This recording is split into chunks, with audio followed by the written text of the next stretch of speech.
শেখ আর এক ভাই জানতে চেয়েছেন যে চুল রাখার সঠিক নিয়ম কি, আর যদি চুল একদম ছোট রাখি এতে কি কোনো সমস্যা আছে?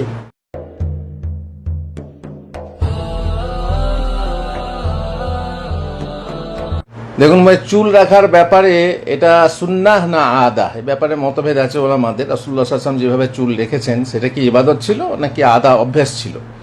যদি অভ্যাসগতভাবে হয় তো আপনি যেভাবেই হোক চুল রাখতে পারেন, তবে শরীয়ত বিরোধী যেন না হয়, বিজাতির অনুকরণ করে না হয়, হিরো হিরোইনদের অনুকরণ করে যেন না হয়, ইত্যাদি ইত্যাদি।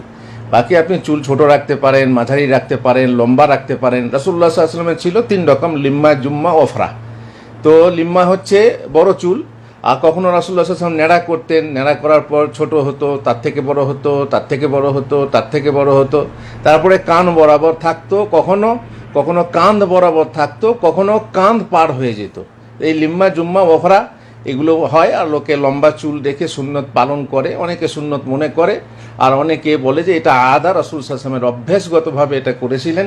সুতরাং এই ব্যাপারে গুরুত্ব অতটা নেই যতটা আপনি ভাবছেন। আপনি যেভাবে আপনার জন্য সহজ হয়ে রাখুন, আর যেন শরীয়ত বিরোধী না হয়। তার মানে আপনার চুলটা যেন কারো অনুকরণে না হয়। ডিয়ানা কাট, তারপরে গোল্ডেন কাট, আর কি কি কাট বলে, সাধনা কাট, বাবরি চুল, এগুলো যে এই যে বাবরি চুল যেটা যেটা সাধারণত আমাদের দেশে সুন্নতি চুল বলা হয়, বাবরি আসলে সুন্নতি চুল না, বাবরি হচ্ছে বাবরের মতো চুল, এটা বাবরি চুল।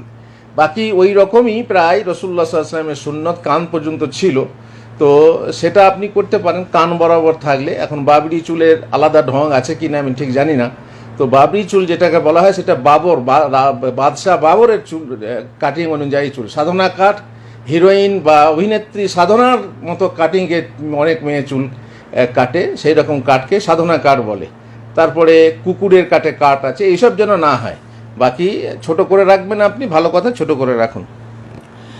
জাযাকাল্লাহ খাইর। ومن أحسن قولا ممن دعا إلى الله وعمل صالحا وقال إنني من المسلمين